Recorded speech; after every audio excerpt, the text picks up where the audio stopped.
testing, meron tayong gagawin dito na isang Samsung A54 5G. Ang problema nito, yung kanyang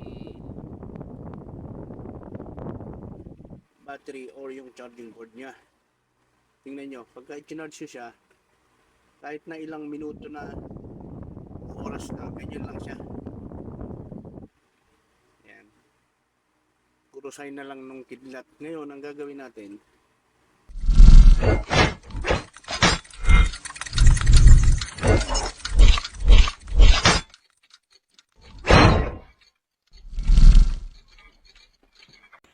double check natin yung kanyang charging pin kung marami ba. Kasi minsan sabi nung may-ari, may lumalabas daw na sulat dito na overheat, gano'n, ayaw mag-charge. Kaya i-check natin. Ayan, ganyan lang siya. Unang gagawin natin para matanggal natin yung back cover. Ingat kayo kasi plastic. Pag initan kasi yan, lalambot siya. Madali natin siyang matatanggal. Kaya kailangan initan. Ngayon, susunod natin, gagamit kayo ng cord.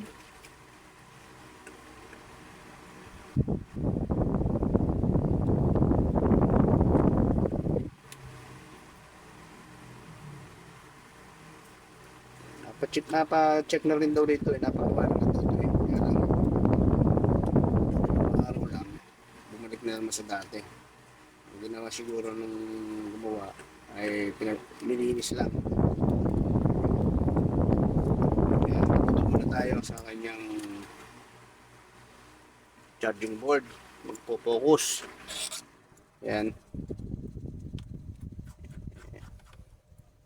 Tingnan muna natin kung yun ba talaga yung kanyang diferensya. Tingnan natin kung maaaring may bungi na siya o marami siya. Nalaman natin.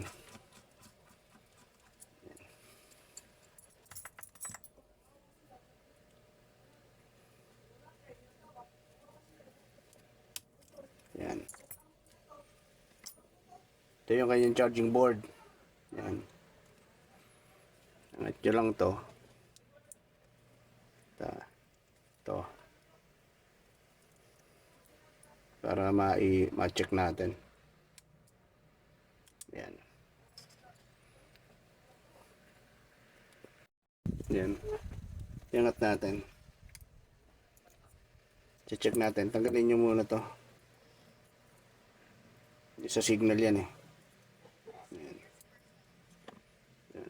Tingnan natin to kung may problema siya. Ayan, ito yun, charging board niya. Linisin muna natin. Kapag ganun pa rin siya, ang susunod nating i-check yung kanyang battery. Kasi tinignan natin dun sa ating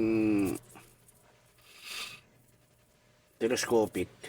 Wala naman siyang bungi yung mga ipin niya rito. Pero linisin na rin natin para malaman natin kung ano talaga yung kanyang problema. Yan, ikabit natin. Yan, ikabit natin mga kabatingting. Ang pagkakabit niyan, unahin nyo dito, pag ganyan. Yan. Tapos angat nyo to. Yan. Pag ganyan siya. Yan. Ito. Tapos angat nyo rin itong sa text niya. Saka ito. Sa may sensor niya. Ayan. Medyo komplikado.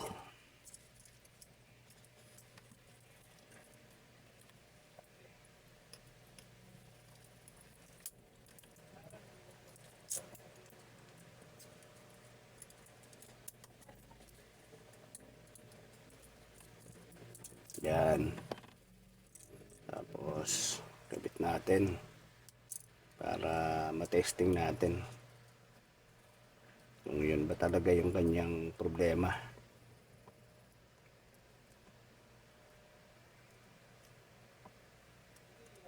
Yan.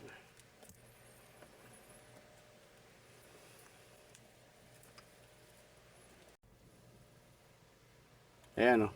Tayo lang natin saglit, mga 1 minute.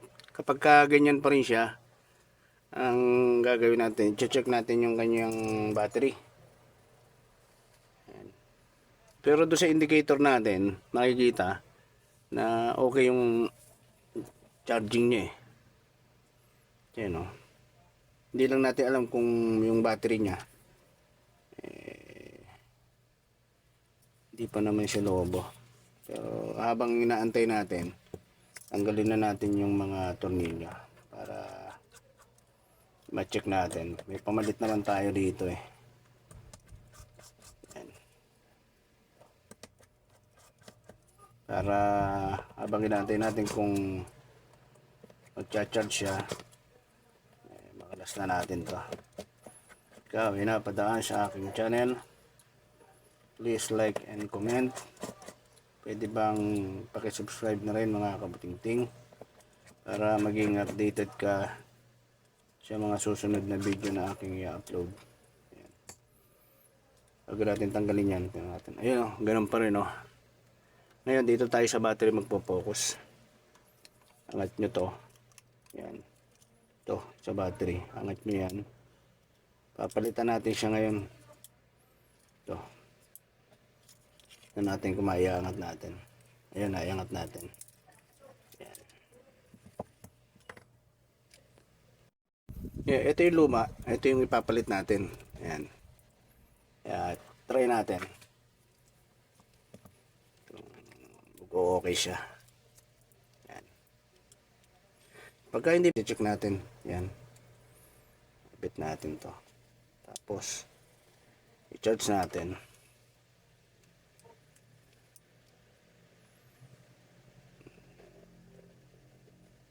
Yan.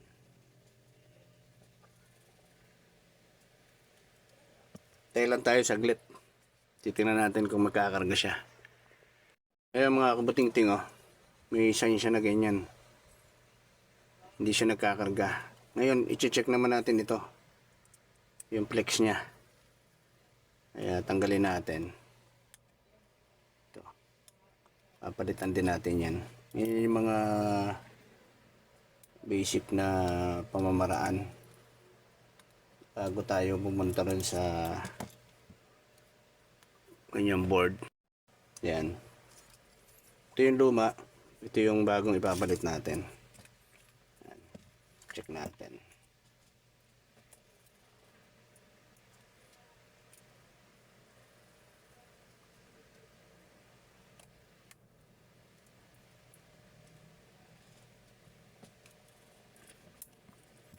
Yan. Yan. Yung charge natin. Tingnan natin kung magkakaroon na siya. Hintayin lang natin saglit. Hintayin natin saglit. Kung mag-open siya.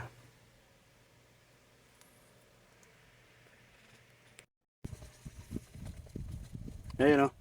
Kakarga siya. Nag 1% na mga kabutingting. Yan. 2% mamaya i-on natin siya. Pakikita ko sa inyo. Ayun mga kabutingting oh. Kita nyo. 3% na. I-on natin siya. Pag bubukas to, makikita natin yung charging dito. Okay na siya. Ang naging problema nito ay yung kanyang flex. Yan. Maaring may bungi na siya. Yan. May natanggal na dito. Alin dyan sa mga kanen. Gagamit na ito ng may-ari. Ayun o, nag-open na. Nakikita nyo dyan, 4% na nga siya. Agad, ayan o, dalawang charger gamitin natin para makita nyo na nag-charge talaga siya. O, ayan o, 4% na siya. Diba? Mga kabutingting, bali buuin na natin to. Ayan. Bali ang pinalitan natin dito yung kanyang flex. Good naman yung binalik na natin yung mga charging port nya saka yung kanyang battery. Bali, ang pinalitan natin dito, yung flex. Pero ang basic na kanyan, dito talaga mag-check muna dyan. Para malaman nyo kung ano yung sira niya. Step by step yan eh. Para matrace nyo bago kayo pumunta dito sa board.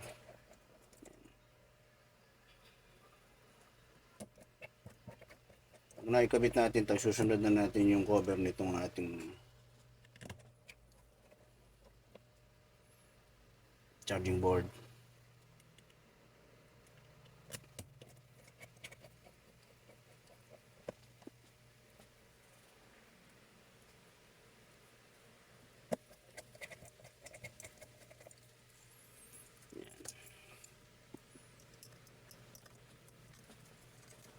Yan. Fix natin. Ito na, huwag nyo kakalimutan ikabit to. Yung sa data yan eh. Wala ng data yung cellphone nyo pagka hindi nyo naikabit yan. Kaya huwag nyo kakalimutan yan. Pagka nagbaklas kayo, balik nyo siya.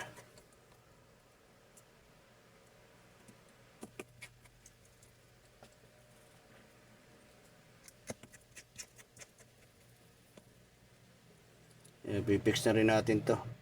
Makikita natin nagcha-charge naman siya eh.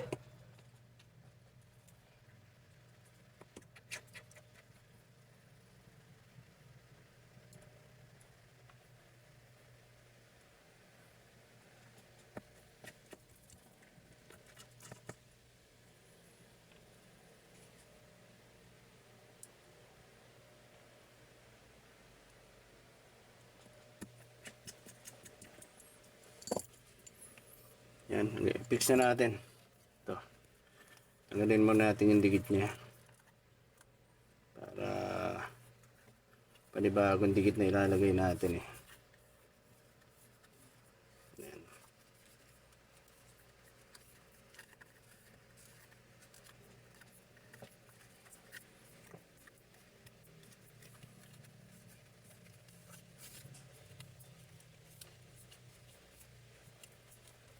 Yan.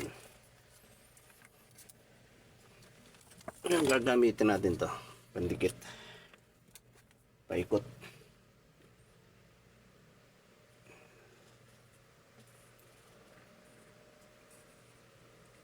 Para dumapat yung ating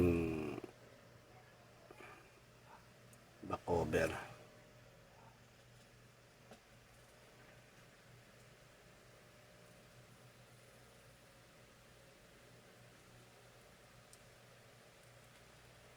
Yan.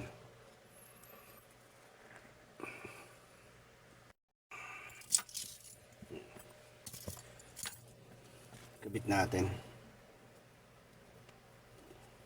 Dapat na natin. Para habang kina-charge natin, nagkakarga naman yung kanyang battery. Ayan. Lagyan natin siya ng tape.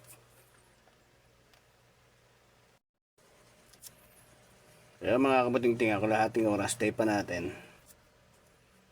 para lang lumapat yung ating back cover.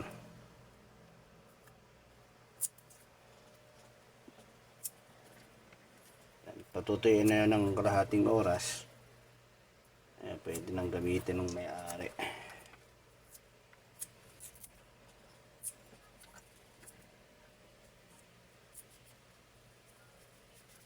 Yan. Yan natin ko ilang percent na. Ayun o. 10% na siya. Yan. Okay na. Mamaya makikita natin bago na. Pag tinanggal natin yung tape, ilang percent na siya. Pero ito okay na to. Magagamit na to ng may-ari.